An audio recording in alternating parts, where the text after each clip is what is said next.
the Hebrew text goes to great lengths to make YaHWeH's conflict with Baal apparent. This marked the trend of Israel rejecting its heritage. Although the Israelites apparently broke off from Canaanite tradition at some point, the essential elements from the Canaanite sources were maintained in the Bible, such as the same dwellings and epithets of El. El resides on Mount Zaphon, and in certain texts he dwells within a tent, just like the tabernacle described in Exodus.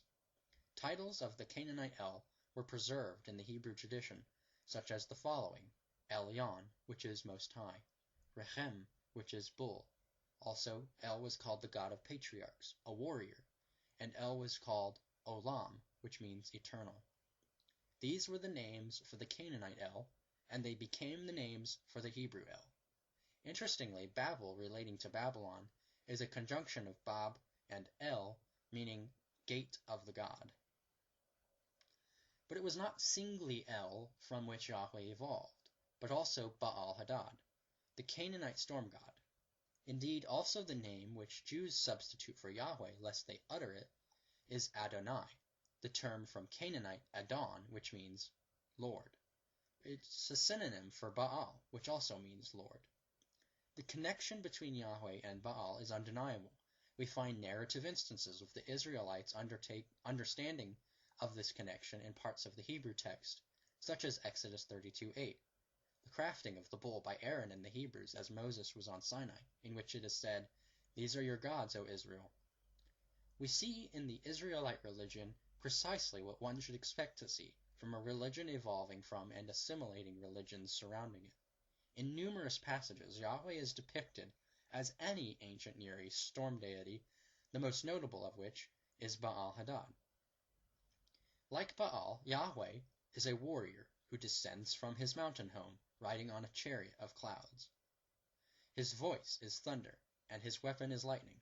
The earth quakes, and the skies release rain at his command. In primeval times he asserted his authority by defeating the sea, becoming the ruler of the skies. Exodus 15:3 reads, "YaHWeH is a warrior, YaHWeH is his name." Numbers 23:22, "El, who brings them out of Egypt, is for them the horns of a wild bull." Numbers 24:8, "El, who brings him out of Egypt, is like the horns of a wild bull for him. He shall devour the nations that are his foes and break their bones." El of the Canaanites was also called bull and warrior. Here are some examples of parallels between Baal and YaHWeH as attested to by the Ugaritic literature in the Baal cycle and the Hebrew Bible. "Let me tell you, Prince Baal. Let me repeat, rider on the clouds. Now your enemy, Baal, now you will kill your enemy. Now you will annihilate your foe. You will take your eternal kingship, your dominion, forever and ever." And the Hebrew Bible reads, "Behold your enemies, YaHWeH. Behold your enemies perish. All evildoers are scattered. Your kingship is an eternal kingship. Your dominion is forever and ever."